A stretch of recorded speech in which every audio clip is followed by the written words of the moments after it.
지난 화요일 날 오전 7시에 일산에서 출발해서 서울을 빠져나가서 이 창원까지, 부산 바로 옆에 있는 창원까지 총회를 위해서 한 버스로 우리 서울 서북로의 노회 총대들, 목사 장로님들 함께 같이 했습니다. 아침에 출근 시간하고 맞물려서 서울 빠져나가는 데만 2시간이 걸려서 총 8시간 걸려서 총회에 참석했습니다. 제가 홀쭉하지 않습니까? 제가 올 때는 조금 피해서 7시간 만에 도착을 했습니다. 그렇게 먼지는 몰랐습니다. 자가용 비행기가 생각이 막 나더라고요. 자가용 비행기로 그냥 우리 팀 딱 인도해가지고 가서 하면 좋은데, 또 가서 숙소에서 교회까지 버스가 있어야 되기 때문에, 교통편이 있어야 하기 때문에, 그래서 어쩔 수 없이 비행기 대신 이 버스를 이용할 수밖에 없었습니다. 그래서 우리 이 대한민국에서 총회할 때 제일 먼 데가 그쪽입니다. 차라리 제주도면 그냥 비행기 타고 가면 되는데 이 육지에서는 제일 끝이니까, 그래서 이 서울 지역에 있는 노예들이 굉장히 멀리 가야 되는 그런 상황이었습니다. 그래서 총회를 잘 마치고 은혜 가운데 사흘 해야 되는데 둘째 날 저녁 늦게까지 10시 넘어서까지 11시 다 돼서까지 해서 잘 마무리를 하고 폐예배까지 다 드리고, 그리고 이렇게 올라올 수가 있었습니다. 올해 이제 다음번 가을, 다음번 108회 총회까지, 108회라고 하는 말은 우리가 생긴 지 108년 됐다는 말입니다. 우리 총회가 교회들이 모여가 당회를 구성하고 있는 30개 이상 교회가 모이면 노예가 되고, 그리고 그 노예가 이제 50개든지, 지금은 우리가 69개 노예입니다. 그러니까 굉장히 큰 거죠. 우리 그 중에서 우리 교회가 속해 있는 이 서울 서북로에는 200여 교회가 들어가 있어서 위에서부터 한 서너 번째 되는 아주 큰 노예입니다. 그래서 이런 총회는 1,500명이 참석합니다.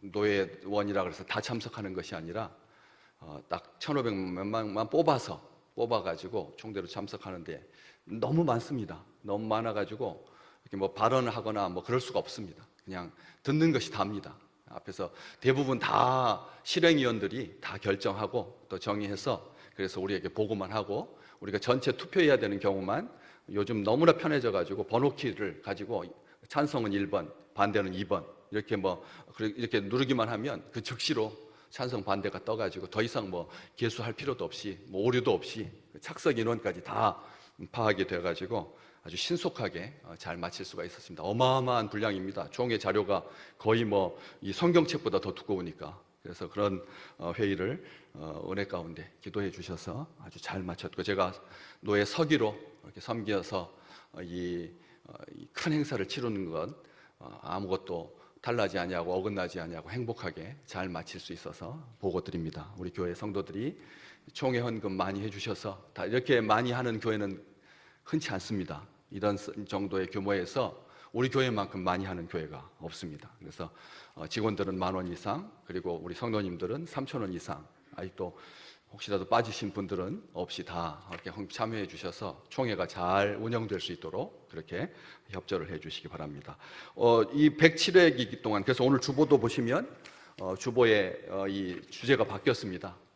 주보의 주제가 오늘 성경 말씀 주제죠. 시편 50편 5절하고 로마서 12장 1절, 복음의 사람 예배자로 살게 하소서. 우리 장로님 기도하셨던 것처럼 주제가 바뀌어서 다음 해까지 넘어가게 된다는 것을, 원래 보통 다른 교회에서는 자기들이 정해가지고 1월 달에 정해서 12월에 마치고 하거나 아니면 3년 동안 가거나 이런 식으로 주제가 바뀌곤 하는데, 우리는 이 총회의 주제에 맞춰서 몇 년 전부터, 처음부터는 그러지 않았고 몇 년 전부터 이렇게 총회 주제에 맞춰서 진행을 하고 있습니다.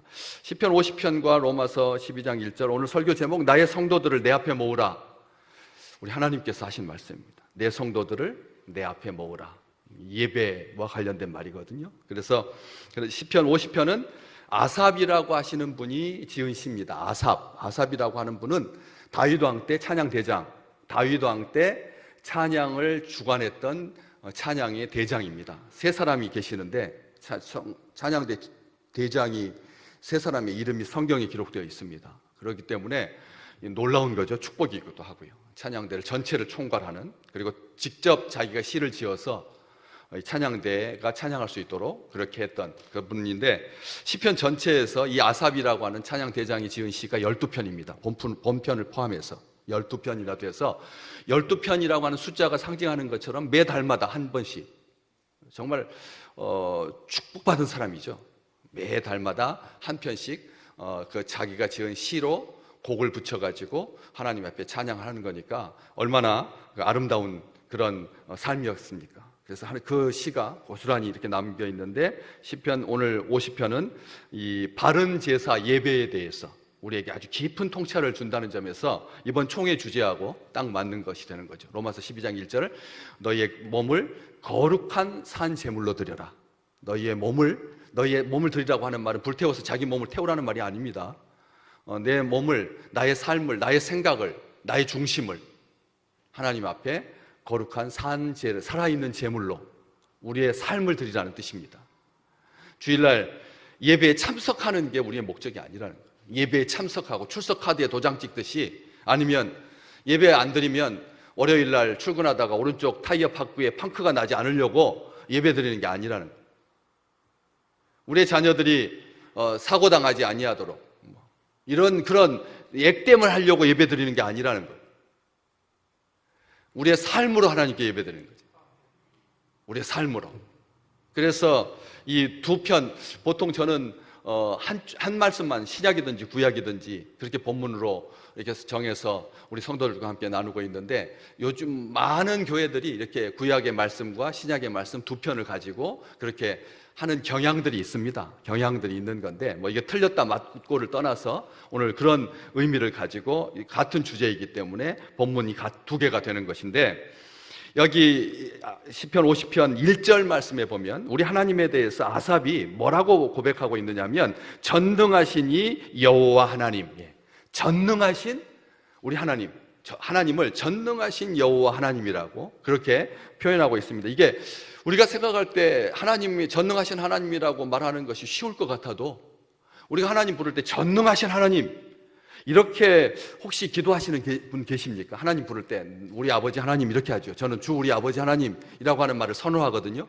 주 우리 아버지 하나님이라고 하지, 또 하나님 부르실 때 어떻게 부르십니까? 아버지 하나님 이렇게 부르고 이렇게 다양하게 부르는데, 아삽 찬양 대장은 하나님을 부를 때 전능하신 이 여호와 하나님이라고 부르고 있는데, 이 전능하다라고 하는 이 말, 전능하다라고 하는 말이 우리로 하여금 굉장히 이게 무지막지한, 무소불위의, 불가능이 없으신, 강력한, 모든 것을 다 알고 행하시는, 이게 아주 통전적이고 아주 깊이 있는 하나님에 대한 고백인데, 그 출발점이 우리가 생각하는 것처럼 그렇게 불가능이 없는 그런 하나님만을, 힘이 센 하나님, 잡신들을 물리치시는, 전쟁에 능하신, 생각 가운데 뛰어나신, 인간이 가장 총명하더라도 하나님의 제일 미련한 것보다 못하다, 이러한 어떤 파워적인 그런 측면을 강조하는 게 절대 아닙니다. 출발할 때 이 전능하다라고 하는 말의 출발점은 아이를 키워서 먹이는 어머니의 전 무덤을 상징하거든요. 전능하다라고 하는 단어가 출발할 때 그렇게 막 파워가 아니었습니다. 무소불위가 아니었다는 거예요. 힘이 아니었다는 거죠. 엄마가 젖을 먹여서 자녀를 키울 때 여러분 어떻게 키우셨어요? 어떻게 키우셨습니까? 아시잖아요. 사랑으로 키우고 정성으로 키우고, 그리고 자기 생명을 주는 건데, 자기 생명을 나누는 건데, 그렇게 키우는 그런 단어에서 전능하다라고 하는 말이 나왔기 때문에 우리가 세상 사람들은 하나님을 전능하다라고 안 불러요. 왜냐하면 자존심 상해야 해요.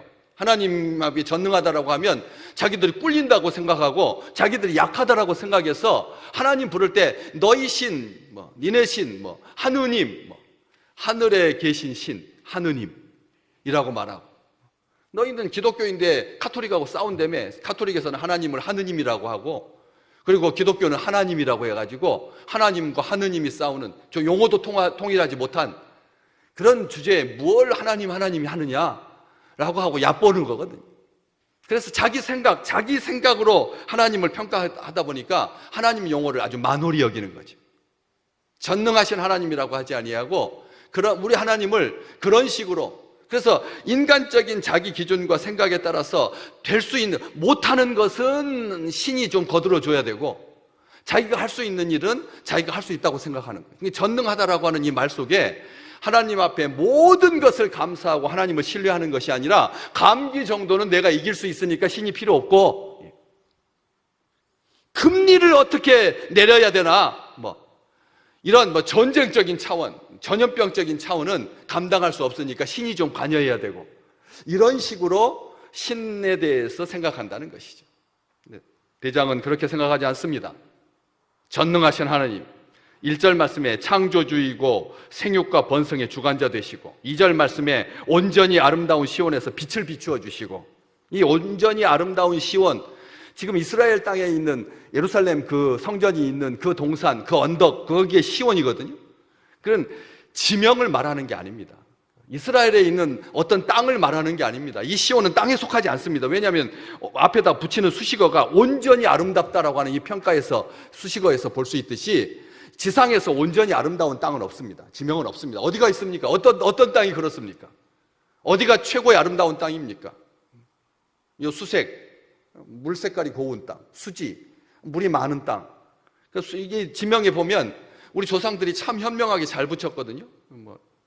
공부사관학교가 있는 그 땅, 거기 날빛자, 이 하늘, 창공이라고 하는 의미의 지명에 거기에 딱 사관학교가 걸로 가가지고 공군 조종사들을 양성하고 있거든요. 이게 보니까 우리 조상들이 정말 해안이 있습니다.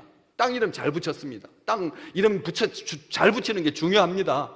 그런데 아무리 잘 붙였다 한들 그것이 영원히 그럴 수는 없다는 것이죠. 오히려 이름은 좋은데 그 속에서 이상한 곡성이라고 하는 그 지명이 정말 곡성이 될 줄 우리가 어찌 알았겠습니까? 곡성이라고 하는 말이 좋은 의미였는데 사람들이 거기에서 영화를 찍으면서 막 그냥 귀신 막 나오고 막 사악한 그런 영화로 막 만들어 놓으니까 그 지명이, 이번에 수리남이라고 하는 이 넷플릭스의 그 드라마도 그 나라를 얼마나 엉망으로 그냥 마약으로 막 사람들이 막 깡패 막 총질하고 막 사람 죽이고 하는 것으로 드라마를 해놓으니까 그 나라의 외무부 장관이 한국한테 지금 항의하고 있지 않습니까? 왜 나라를 그런 식으로 묘사를 하느냐고. 아니 그냥 익명의 나라라고 하면 될 걸, 그냥 그런 나라가 있다 정도라고 하면 중남미 지역에 그런 나라 이렇게 했으면 좋을 텐데 그렇지 않아 가지고 피차 불편해지게 됐지 않았습니까?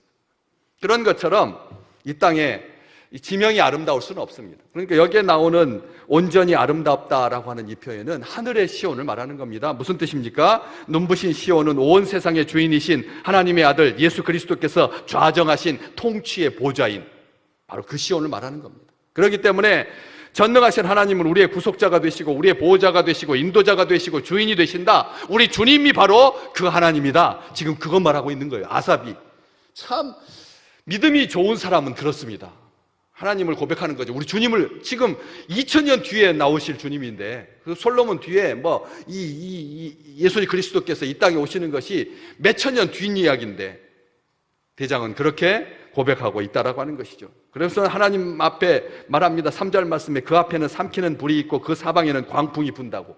눈부신 시온에서 광염에 휩싸여서 하나님께서 나타나신다. 우리 주님께서 빛으로 오신다. 우리 요한복음에 기록되어 있는 것처럼 말씀이 육신이 되어서 빛으로 생명으로 이 땅에 오신 우리 주님, 주저하지 않고 오신다. 거침없이 오신다. 번쩍이는 불꽃을 앞세우고 오신다. 삼키는 불과 광풍으로 임하시고 공의로 선과 악을 판단하신다. 오늘 말씀 4절 말씀에 보면 자기 백성을 판결하시려고 우리를 부르신다. 자기 백성을 판결하시려고 위하늘과 아래 땅에 선포하신다. 6절 말씀, 전능하신 하나님은 심판장이시다. 우리가 지금 5절 말씀을 보고 계시는데 위아래 문맥을 보셔야 왜 하나님께서 자기 성도들을, 나의 성도들을 내 앞에 모으라고 하시는지, 막연하게 하나님께서 우리에게 복 주시려고 그렇게 하나님께 우리를 주일날 불러 모으신 것인가. 한 주간의 삶은 만신창이었는데 하나님 인정도 하지 못하고 빛과 소금으로 살지도 못했는데 그냥 성전의 문지방만 넘으면 하나님께서 우리에게 그냥 도깨비 방망이처럼 복을 주셔야 하는가. 이 말씀 보셔야 된다는 거죠. 뭐 하려고 우리를 부르시느냐? 판결하시려고, 심판하시려고. 심판장이, 6절에 있는 심판장이신 하나님께서 자기 백성들을 심판하시려고 부르는 거예요. 오늘 우리를 부르시는 이유가, 주일날. 그런데 여기서 심각한 의문을 갖게 되는 거죠. 왜? 우리를 사랑하시는 하나님이신데, 다 용서해 주시는 하나님이신데 왜 우리를 심판하시려고 부른단 말인가? 예배를 받으시려고 불러야지, 찬양 받으려고 불러야지, 감사 받으시려고 불러야지. 우리가 이런 일반적인 생각을 뛰어넘는 그런 이유가 있다는 것이죠. 우리는 생각합니다. 하나님께서 자기 백성을 판결하시지 아니하고 거짓을 판단하시고 우상을 판결하시고 불신과 죄악을 판결하시고 악인을 심판하시죠. 자기 백성은 도와주시고 사랑하시는데, 베드로전서 4장 17절과 18절에 베드로 사도가 우리에게 그런 오해를 종식시키는 말을 하고 있죠. 하나님의 집에서 심판할 때가 되었나니. 아멘. 하나님의 집에서부터 심판하신다는 거예요. 여러분, 이걸 잘 기억하셔야 돼요. 악한 사람들은 심판하지 않아도 돼요. 저절로 끝이니까, 저절로 종말이니까. 하나님의 백성, 하나님의 집에서 심판을 시작할 때가 되었나니. 다시 자막 띄우십시오. 만일 우리에게 먼저 하면 하나님의 복음을 순종하지 아니하는 자들의 그 마지막은 어떠하겠느냐? 우리를 먼저 심판하시면 하나님의 복음을 순종하지 않은 사람들의 그 마지막은 어떻겠느냐? 이게 가장 중요한 거예요. 우리를 심판하시는 목적이 우리를 심판하려고 하는 것이 아니라 불신자들을 그 마지막은 과연 그렇다면 어떻게 되겠느냐? 또 의인이 겨우 구원을 받으면 경건하지 아니하는 자와 죄인은 어디에 설 수 있겠느냐? 지금 이 말을 하려고 베드로 사도가 말하고 있다라고 하는 것이죠. 하나님의 판결, 하나님의 심판은 제사로 하나님과 언약한 하나님의 백성들을 하나님 앞에 모으기 위한 이 하나님의 사랑이고 하나님의 섭리다라고 하는 거죠. 하나님의 언약, 하나님과의 언약을 힘써 지키는 주의 백성들에게 하나님의 심판, 하나님의 판결은 저주가 아니라는 거예요. 그걸 말하려고 말하는 것이 아니라는 거죠. 하나님의 판결이 믿는 자들에게 참된 복이 된다라고 하는 것을 가장 확실하게 보여지는 증거가 있습니다. 오늘 말씀에 나의 성도들, 이 성도라고 하는 이 말이 하나님의 백성들, 자기 앞에 부르신 하나님과 언약을 맺은 주의 귀한 백성들을 하나님께서 판결하시는데 내 성도들이다 라고 말하고 계시다는 거죠. 이 말이 무슨 뜻입니까?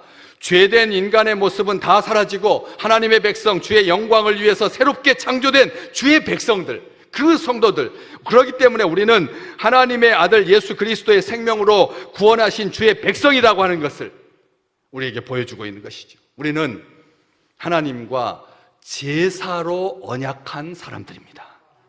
우리는 하나님과 어떤 언약을 맺었느냐? 제사, 하나님께 예배로 하나님과 약속을 맺은 사람들, 예배로. 그 예배가 하나님이 우리를 사랑하신다라고 하는 증거이고 우리가 하나님을 사랑한다라고 하는 증거가 바로 예배라는 거예요. 예배를 중심으로 하나님과 우리가 약속을 맺은 거예요. 부동산을 중심으로 맺은 게 아닙니다. 우리의 미래에 확실한 어떤 보장을 근거로 해서 맺은 게 아닙니다. 많은 사람들이 서약서 쓰잖아요. 각서 쓰고. 그렇잖아요. 내가 분명히 1,000만 원 줬는데 나중에 안 줬다고 하지 않도록 내가 1,000만 원을 일금 앞에다가 변조하지 못하도록 한글로 일금, 이 금 딱 쓰고 1,000만 원 이렇게 쓰잖아요. 거기다가 앞에다가 7,000만 원이라고 못 쓰도록 앞에다가 금자하고 일자 앞에다가 간격을 하나도 안 주고. 그게 법이에요. 만약 이렇게 띄워놓고 1,000만 원 하면 4억 1천 이렇게 돼버리니까 앞에다가 써서 그렇지 못하도록 위변조를 방지하려고 아라비아 숫자로 하지 아니하고 1,000만 원이라고 했는데 앞에다가 꼭대기 이렇게 딱 붙이면 몇 천만 원이 되죠? 7천만 원이 돼버리죠. 앞에다가 니은자, 일일자에다가 니은자 쓰면 4천만 원이 돼요. 그러지 말라고 아라비아 숫자로 쓰지 아니하고 한글로 써서 그렇게 각서를 쓰잖아요. 그런 것처럼 세상은 서로 믿지 못하는 거예요. 아무리 친한 친구여도 돈 빌려주고 받는 그 관계 언제까지 갚겠다, 더 이상 요구하지 않겠다, 각서를 쓰잖아요. 세상은 그런 식으로 언약을 맺고 계약을 맺는데 하나님은 우리와 제사로 언약을 맺었다. 이게 여기에서 우리가 하나님께서 우리를 판결하신다라고 하는 의미가 무엇인지를 알게 된다는 것이죠. 그런데 제사로 언약을 맺었다라고, 우리가 하나님과 제사로 언약을 맺은 백성인데 이 제사가 무슨 제사냐는 거죠. 제사는 예수 그리스도의 십자가 고난을 통해서 성취하신 속죄의 제사를 말하는 겁니다. 여기에 나오는 이 시편의 제사는, 그들은 제사로 나와 언약한 이들이니라, 이 제사는 하나님, 우리 주님께서 자기 몸을 제물로 드려서 하나님과 우리 사이에 죄 용서, 속죄, 죄 사함을 성취한 속죄 제사를 말하는 겁니다. 희생 제사, 속죄 제사를 말하는 것이죠. 히브리서 9장 12절 말씀. 우리 주님께서 자기 몸을 속죄의 제사로 드려서 영원히 하나님과 우리 사이에 완전한 언약을 체결하셨다. 같이 읽어볼까요? 염소와 송아지의 피로 하지 아니하고 오직 자기의 피로 영원한 속죄를 이루사 단번에 성소에 들어가셨느니라. 아멘. 우리 주님께서 염소와 그리고 송아지의 피로 하나님께 제사 드린 것이 아니라 자기 피로, 우리 주님의 피로, 보혈로, 그래서 제사를 드려서 영원한 속죄를 이루셨다. 단번에 성소에 들어가셨다. 이제는 하나님 앞에 나아가는 주의 모든 백성들, 하나님과 제사로 언약을 맺은 사람들은 그렇기 때문에 하나님 앞에 나아갈 때 담대함으로 나간다. 담대함으로, 기대함으로 나갈 수 있게 된 것. 이게 얼마나 큰 은혜입니까? 얼마나 놀라운 은혜입니까? 우리가 만약 지난 한 주간의 삶 속에서 하나님을 향해서 잉여 공로가 남을 만큼의 그런 공로를 쌓지 않으면 하나님 앞에 못 나온다. 이게 우리가 쓰는 말이 아닙니다. 다른 종교에서 그렇게 말하는데, 그런 하나님 앞에, 자기 신 앞에 넘치는 선행을 하지 않으면 신 앞에 나아갈 수 없다라고 한다면, 만약 우리 중에 몇 퍼센트나 매주일날 하나님 앞에 예배를 드릴 수 있을까요? 담대하고 즐겁게 기쁘게 하나님 앞에 오를 수 있을까요? 아무도 없습니다. 아무도 없습니다. 저도 아닙니다. 저도 안 됩니다. 그냥 방 안에 딱 갇혀 있으면 죄를 안 짓는다, 그게 아니라고 말씀드렸습니다. 방 안에 딱 갇혀가지고 음란한 생각, 탐욕 다 할 수 있거든요. 생각으로 다 죄 지을 수 있어요. 우리가 더럽혀지는 것은 밖에서 들어와가지고 입으로 들어가가지고 뒤로 나가는 음식 때문에 더러워지는 게 아니라 우리의 생각이 우리를 더럽힌다. 우리의 마음이 우리를 더럽힌다. 속에서 나오는 것이 사람을 더럽힌다. 우리 주님께서 하셨잖아요, 말을. 그렇기 때문에 죄 지을지 않을 수 없습니다. 그렇기 때문에 우리 주님께서 자기의 피로 드린 이 속죄 제사만이 더럽혀지지 않습니다. 완전한 거죠. 이 주님의 희생제사, 속죄제사는 하나님 앞에, 그래서 매주 매순간 날마다 나가도 아무런 문제가 안 되는 거예요. 매일 순간 주님 앞에 나와서 하나님을 찬송하시기를 주의 이름으로 축복합니다. 그렇잖아요. 우리가 한 달에 한 번, 여러분 대통령도 1년에 평생 한 번 만날까 말까 하시잖아요. 지금 감옥에서 잠깐 나와 있는 이명박 대통령, 여러분 평생 몇 번 보셨어요? 몇 번 보셨어요? 직접? 없으니까 동신상 사진 앞에 가서 사진 찍는 거 아닙니까? 없으니까, 못 만나니까. 그렇잖아요. 우리가 대통령도 못 만나는데, 감옥에 가 있는 대통령도 못 만나는데, 하물며 우리를 지으신 하나님을 어떻게 매일 매순간 만날 수 있단 말입니까? 그게 말도 안 되는 겁니다. 그런데 하나님께서 우리 아들의 피를 보시고 아들의 의로움을 보시고 중간에 막힌 담을 하셨기 때문에 우리가 하나님 앞에 담대하게 기쁜 마음으로, 기대하는 마음으로 나올 수 있는 것입니다. 그것은 축복이고 은총입니다. 그렇기 때문에 예배는 속죄를 위한 제사가 아닙니다. 이미 우리 주님께서 속죄를 위한 제사를 다 드리셨어요. 여기서 그렇기 때문에 속죄의 제사가 아니라 속죄의 은총에 대한 감사의 제사를 말합니다. 우리가 지금 드리는 예배는 구약시대 염소의 피로, 양의 피로 드렸던 속죄 희생 제사가 아니라 예수의 피로 완전히 완결되었기 때문에 이제 우리가 드리는 이 제사는 속죄의 은총에 대한 감사의 제사라는 거예요. 그런데 가톨릭에서는 아직도 속죄의 제사를 드리고 있죠. 왜? 사제와 신부가 예수 그리스도의 피를 상징하는 포도주를 하나님 앞에 높이 들어서 봉헌할 때 제사가 이루어져서 성도들이 죄사함 받는다고 그렇게 가르치거든요. 가톨릭에서는 아직도 예수의 피를 상징하는 그 피를 사제가 신부가 제사장이 높이 들어서 하나님께 봉헌해야지만 일반 성도들이 그 제사를 통해서 죄 용서를 받는다. 그래서 그들은 예배라고 하지 않습니다. 뭐라고 하죠? 미사라고 해요. 미사의 뜻이 뭐죠? 하나님께 예배한다는 뜻인데 그 깊은 뜻은 원래는 희생제사라는 뜻입니다. 미사라고 하는 그 말의 뜻은 희생제사라는 뜻입니다.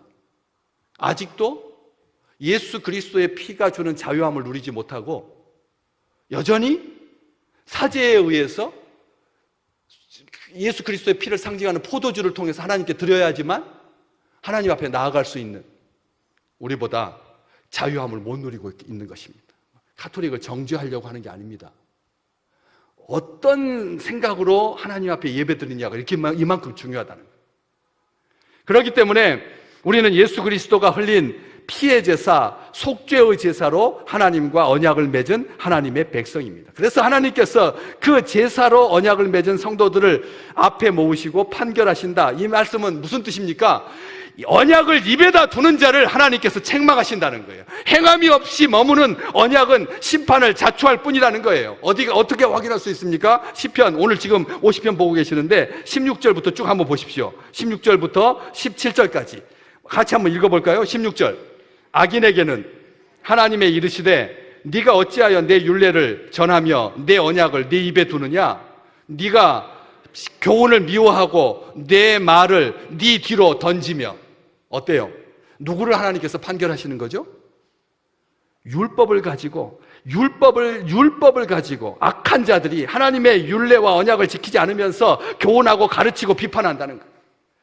입술의 신앙이 아닌 행함의 신앙으로 나아가야 되는데 아직도 율법의 전통을 가지고 다른 사람들을 판단하고 가르치기 좋아하고 신앙이 한 4대쯤 돼가지고 성경을 그냥 어렸을 때부터 어떤 측이라고 말하지 않겠습니다.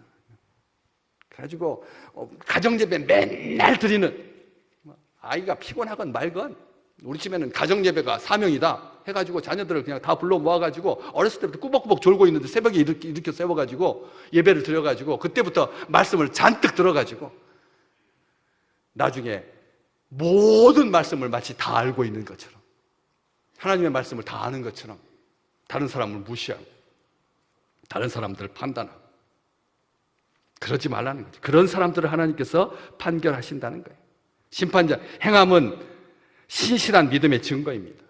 심판장이신 하나님 앞에 자신의 죄와 허물을 자백하고 용서받은 사람은 하나님의 온전한 빛 속에서 살게 되고 온전한 복 가운데서 살게 되지만 그렇지 않은 자는 하나님의 심판을 면치 못한다는 것입니다.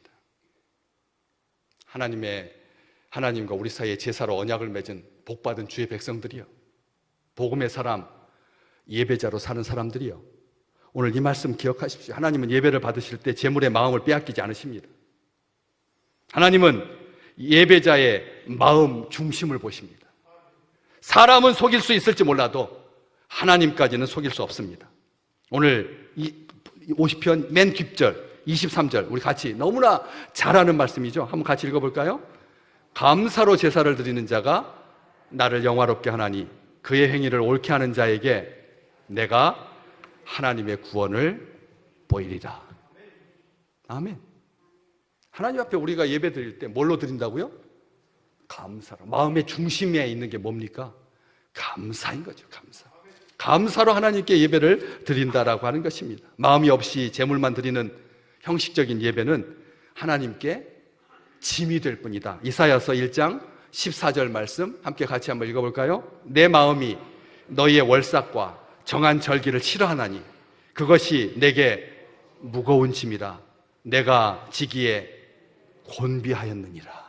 하나님 앞에 월삭 지키고 정한 절기를 지키고 그날 절기라고 유월절이라고 초막절이라고 장막절이라고 칠칠절이라고 초실절이라고 하나님 앞에 크게 잔치를 벌이는데 그럼 나와가지고 막 소 태우고 막 태워가지고 제사는 드리는데 하나님께서 싫다, 나는. 너희들 그렇게 자주 나한테 그렇게 나오는 거 마음은 하나도 없으면서 형식만 가지고 그렇게 나오는 것 나에게 무거운 짐이다. 내가 그것을 지는 것이 얼마나 피곤한지 모르겠다. 이렇게 말씀을 하시는 거죠. 우리 하나님은 재물이 필요한 분이 아닙니다. 오늘 시편 오늘 뒷절 지금 5절 보고 계시는데 8절부터 13절까지 모든 것이 주님의 것인데 내가 뭐 하려고 너희들한테 그렇게 빌부터 살겠느냐? 너희들이 재물 드리는 것에 내가 의존할 사람이냐? 하나님께서 말씀하십니다. 하나님은 친히 제사마다 필요한 재물을 정하셨지만 제사에서 가장 중요한 것은 자원한 마음에 있다. 감사한 마음에 있다. 순종하는 사람에게 있다. 감사가 빠진 제사는 마음이 담기지 않는 사랑 고백과 같다. 하나님께서 말씀을 하고 계십니다. 성회로 모여서 하나님께 예배하는 거룩한 하나님과 언약을 제사를 중심으로 하나님과 언약을 맺은 사랑하는 귀한 성도들이요, 예배는 처음부터 구원의 은혜를 감사하는 예배입니다. 지금 우리가 속죄를 해야지만 하나님 앞에 나가는 구약시대의 제사가 예수님 이전의 제사가 아닙니다. 우리 주님께서 다 이루셨는데 우리 속에도 아직도 그런 율법의 찌꺼기가 남아있어가지고 하나님 앞에 불편한 마음으로 주의 전에 오르지 말라는 거죠. 예배는 처음부터 감사였다는 것을. 하나님은 감사하는 마음으로 구별해드린 제사, 지존하신 이에게 오늘 14절 말씀에 서원을 갚으며 자기 몸을 로마서 12장 1절 하나님이 기뻐하시는 거룩한 산 제물로 드리는 귀한 우리의 예배를 하나님께서 오늘도 기쁘게 받아 주실 줄로 믿습니다. 하나님의 사람, 복음의 사람, 예배자로 사는 사람에게 하나님께서 약속하십니다. 오늘 15절 말씀, 오늘 15절 본문 말씀 바로 뒤에 있는데 15절 말씀이 예배자로 사는 우리에게 주시는 약속의 말씀입니다. 같이 읽겠습니다. 환난 날에 나를 부르라. 내가 너를 건지리니 네가 나를 영화롭게 하리로다. 예배자로 사는 사람은 환난의 날이 닥쳐도 두려워하거나 걱정하지 아니하고 하나님을 부르고 하나님께 나아가고 하나님께 예배하였어. 그래서 하나님께서 건져주시고 그래서 하나님을 영화롭게 하는 귀한 삶이 되시기를 주의 이름으로 축복합니다.